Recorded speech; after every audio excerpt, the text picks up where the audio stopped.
Bismillahirrahmanirrahim. Assalamualaikum warahmatullahi wabarakatuh. Alhamdulillahirrahmanirrahim. Bagaimana kabarnya teman-teman?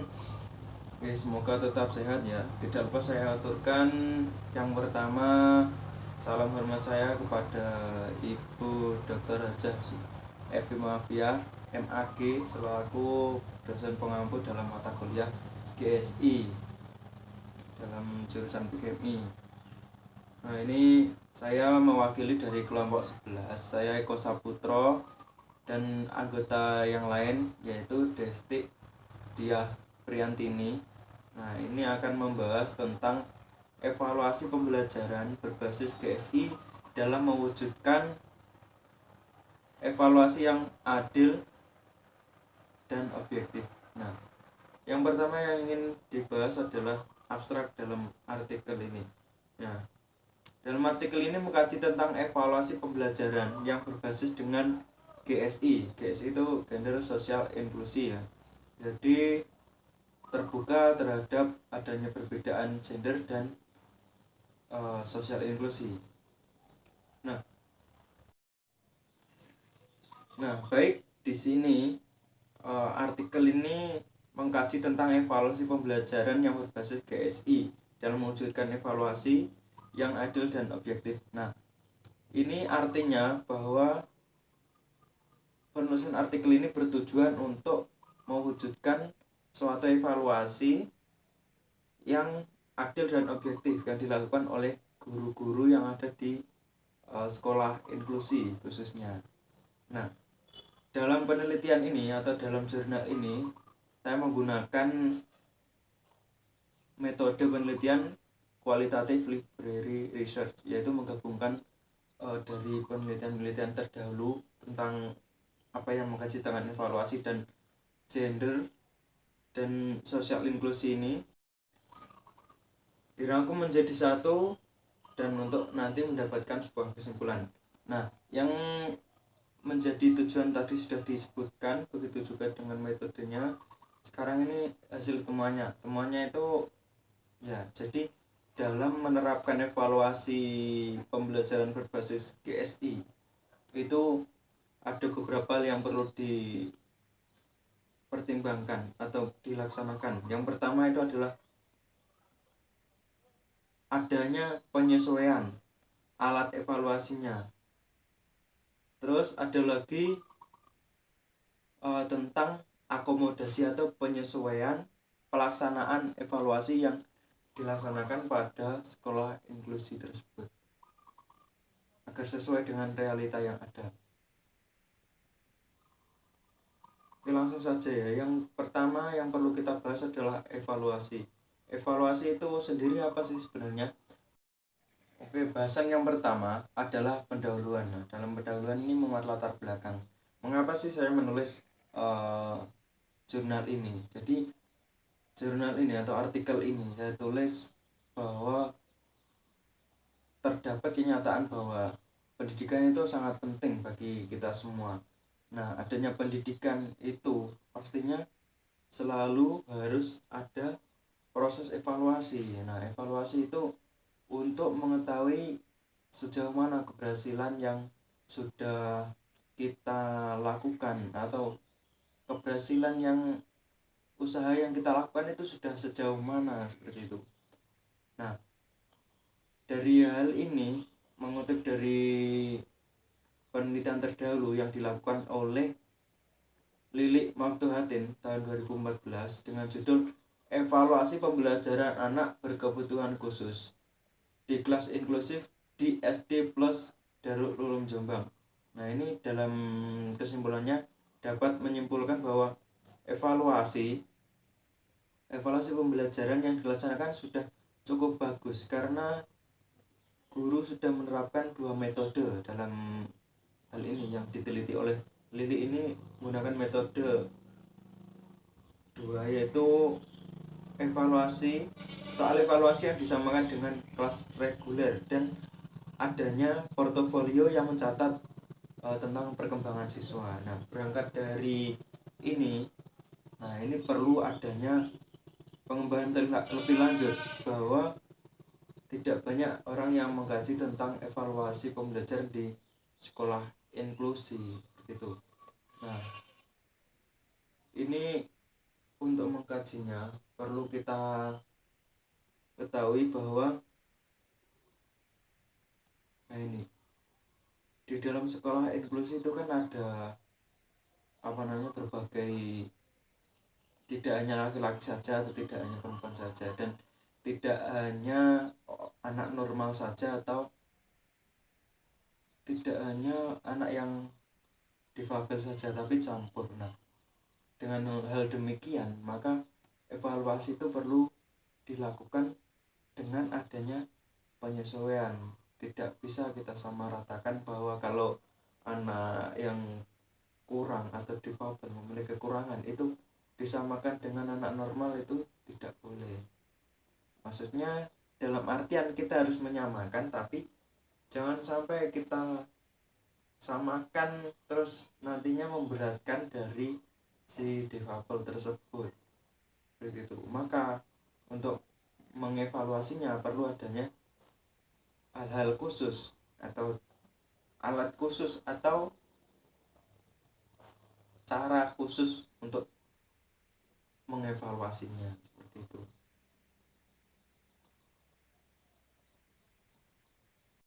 Baik teman-teman, untuk pembahasan yang pertama ini terkait dengan evaluasi pembelajaran dengan dimensi GSI. Jadi seperti apa evaluasi pembelajaran dengan dimensi GSI?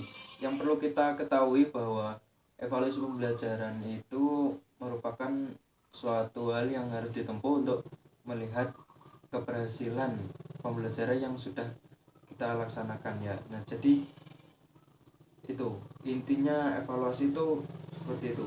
Adapun tujuan, fungsi, prinsipnya itu sudah ada di dalam artikel yang saya kirim. Nah, ya mungkin yang perlu kita bahas di sini mengenai prinsip dalam evaluasi secara umum ya. Prinsip evaluasi secara umum kan ada beberapa itu: kontinuitas, komprehensif, adil dan objektif, terus ada kooperatif dan praktis. Nah, yang sudah dijelaskan dalam artikel. Nah, ini yang di sini yang perlu digarisbawahi adalah adil dan objektif ini harus kita tegakkan, karena di dalam sekolah inklusi tentunya ada banyak perbedaan di dalamnya, seperti itu. Baik, pada intinya dalam evaluasi pembelajaran itu yang terpenting adalah bagaimana kita bisa menilai siswa sejauh mana keberhasilannya memahami materi yang telah kita ajarkan. Nah, terkait dengan gender dan sosial inklusi, nah itu adalah sudah kita bahas di pertemuan-pertemuan yang kemarin, yang mungkin sudah paham dengan GSI itu seperti apa. Jadi yang ingin saya tekankan di sini adalah evaluasi berdimensi GSI itu berarti evaluasi pembelajaran yang dilakukan dengan menerapkan prinsip-prinsip yang ada dalam GSI, yang intinya adalah sama rata dan tidak memberatkan dari masing-masing pihak, baik siswa normal atau tidak normal, baik laki-laki maupun perempuan. Nah, itu seperti itu. Dalam bahasan yang kedua itu terdapat pengembangan piranti dalam evaluasi pembelajaran ber-GSI. Nah, dalam piranti itu sebagai alat ya, alat berarti dalam evaluasi itu ada alat yang digunakan. Nah, alat itu biasanya ada tes dan non tes alat evaluasinya itu. Nah, yang perlu diperhatikan dalam hal ini, kita harus menetapkan dulu segi-segi apa yang mau dinilai atau mau dievaluasi. Terus kita harus menetapkan alat yang betul-betul valid dan reliable, artinya sesuai dengan apa yang akan kita evaluasi. Nah, penilaian itu harus objektif, artinya menilai prestasi sebagaimana adanya. Nah, hasil penilaian tersebut harus betul-betul diolah dengan teliti sehingga dapat ditafsirkan berdasarkan kriteria yang berlaku. Nah, terus yang tidak kalah penting adalah alat evaluasi yang dibuat hendaknya itu mengandung unsur diagnosis. Diagnosis itu artinya dapat dijadikan bahan untuk mencari kelemahan siswa yang belajar maupun guru yang mengajar untuk nantinya akan diperbaiki ke depannya. Nah, di sini ada beberapa hal terkait pengembangan piranti evaluasi. Yang pertama yang bisa kita kembangkan adalah menggunakan alat atau piranti berupa tes lisan bagi siswa yang kekurangan dalam hal penglihatan. Itu bisa kita tes dengan tes lisan. Terus yang kedua, modifikasi soal dengan menggunakan tulisan yang khusus untuk siswa tunanetra. Itu mungkin namanya tulisan braille ya. Terus yang ketiga itu kita membuat rubrik penilaian khusus bagi siswa yang kebutuhan khusus. Jadi jangan disamakan cara menilainya dengan siswa normal. Nah, seperti itu. Meskipun soalnya sama, tapi seharusnya kita dengan kondisi yang berbeda, jadi kita juga bedakan kriterianya seperti itu. Terus pemberian rapor khusus kepada siswa yang berkebutuhan khusus, nah, ini dengan bersosialisasi kepada orang tua mereka terlebih dahulu. Ini tentang makna dan arti nilai yang ada di dalamnya. Jadi mungkin di dalam rapot itu dituliskan A atau B, tapi dengan B ini dengan pengurangan, maksudnya soalnya tidak sama dengan siswa yang lain. Nah, seperti itu. Terus menambahkan catatan di buku rapor siswa yang berkebutuhan khusus. Nah, ini menambahkan catatan ini mungkin di situ nilainya A atau B, tapi dengan catatan bahwa ada bimbingan dalam mengerjakan evaluasinya, atau ada hal yang masih perlu mungkin ditingkatkan lagi dari siswanya. Di dalam bahasan selanjutnya itu tentang penerapan evaluasi berbasis KSI ini ya. Jadi penerapan ini bisa dilakukan dengan mengadakan akomodasi. Akomodasi itu adalah penyesuaian. Nah, penyesuaian itu dilakukan sebelum ujian, selama ujian, ataupun setelah ujian. Nah, akomodasi yang dapat kita lakukan yang pertama dalam hal ini akomodasi sebelum ujian. Yang pertama ya, akomodasi sebelum ujian itu bisa kita membuat atau membantu siswa menyiapkan panduan studi. Nah, panduan studi itu seperti apa?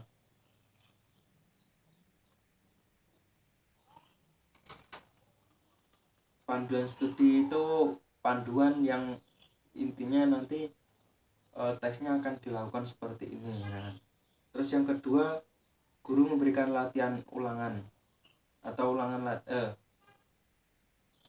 yang kedua, guru memberikan ulangan latihan. Nah, ulangan latihan ini intinya adalah tryout. Jadi soal yang akan diujikan itu dibuat semirip mungkin dengan soal latihan tadi. Jadi mungkin kalau matematika hanya diganti dengan angkanya nanti, seperti itu. Dan tata letaknya, caranya, penulisannya nanti sama persis dengan ujian yang akan diujikan. Ini yang opsi lainnya mengajarkan keterampilan mengerjakan ujian kepada para siswa. Jadi siswa dilatih cara mengerjakan ujian esai seperti apa, pilihan ganda seperti apa. Nah, itu ada latihannya. Terus mungkin bisa dengan modifikasi konstruksi soal. Jadi mungkin ada kalau anak normal bisa membaca dengan biasa ya. Tapi kalau anak yang mengalami gangguan dalam hal penglihatan mungkin akan terbantu dengan soal yang fontnya lebih besar, terus tata jaraknya, spasinya itu lebih renggang. Nah, mungkin kalau tulisan kecil itu nggak bisa terbaca. Nah, itu perlu kita akomodasi atau kita sesuaikan dengan kondisi siswanya. Nah, yang kedua adalah akomodasi selama ujian. Nah, selama ujian ini guru dapat membantu dengan beberapa hal. Yang pertama, menggunakan alternatif bentuk pertanyaan. Kalau misalnya dalam soal esai kita ganti dengan soal pilihan ganda. Seperti itu.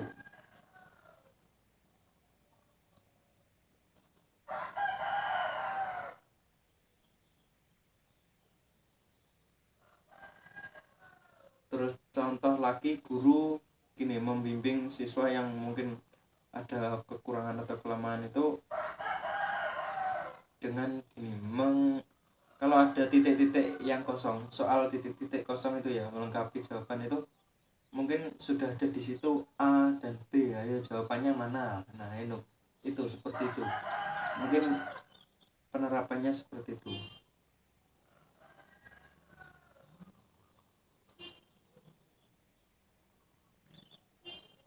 Nah, terus yang selanjutnya adalah cara memberikan ujian. Jadi kita berikan kesempatan siswa itu mungkin bisa dengan ujian lisan atau diizinkan untuk ujian lagi atau remedi untuk memperbaiki nilainya. Nah, selama ujian juga kita bisa mendiktekan soalnya kepada mungkin anak yang memiliki keterbatasan dalam hal penglihatan.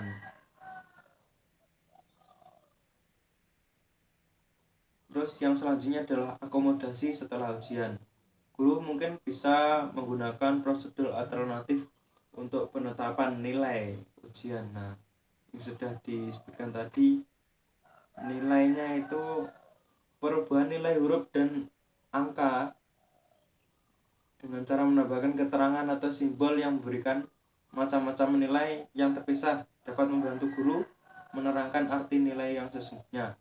Nah, contohnya seorang siswa penyandang gangguan kecerdasan hanya diuji dengan pertanyaan yang berkaitan dengan standar yang telah ditekankan dalam kompetensi dasar. Terus guru dapat membubuhkan tanda bintang di samping nilai B-nya untuk menandakan bahwa ujian mencakup materi yang lebih sedikit dibanding teman-teman yang lainnya.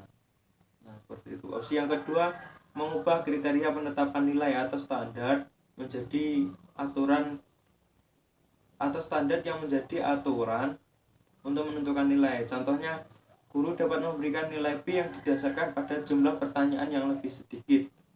Dalam situasi lainnya, guru juga bisa menetapkan nilai ujian berdasarkan persentase jawaban benar dari soal yang dijawab dan berdasarkan total jumlah soal. Jadi soalnya 10, menjawab 7, bisa menjawab 7 dengan benar, berarti lulus. Seperti itu, terlepas dari nilainya seperti seperti itu ya. Baiklah teman-teman, untuk yang terakhir ini penutup ya. Jadi kesimpulannya dari penjelasan saya di awal tadi, intinya evaluasi itu untuk mengevaluasi atau untuk menilai, mengetahui sejauh mana keberhasilan pembelajaran yang telah kita lakukan. Nah, dalam hal ini di sekolah yang menerapkan sistem inklusi, jadi sama rata antara laki-laki, perempuan, berkebutuhan khusus atau tidak. Nah, itu dari evaluasi yang berdimensi GSI. Yang selanjutnya, piranti atau alat evaluasi itu perlu dikembangkan dengan berdasarkan dimensi GSI tersebut. Nah, itu dengan cara tes lisan, modifikasi soal menggunakan tulisan braille, terus membuat rubrik penilaian khusus, membuat rapot khusus. Itu alatnya harus kita modifikasi sesuaikan dengan siswa yang akan dinilai. Nggak mungkin anak yang keterbatasan penglihatan kita suruh baca soal biasa, kan nggak mungkin. Harus ada pengembangan pirantinya, alatnya ya. Terus yang selanjutnya penerapan evaluasi hasil belajar berdimensi GS itu dilakukan dengan 3 hal atau dalam 3 waktu.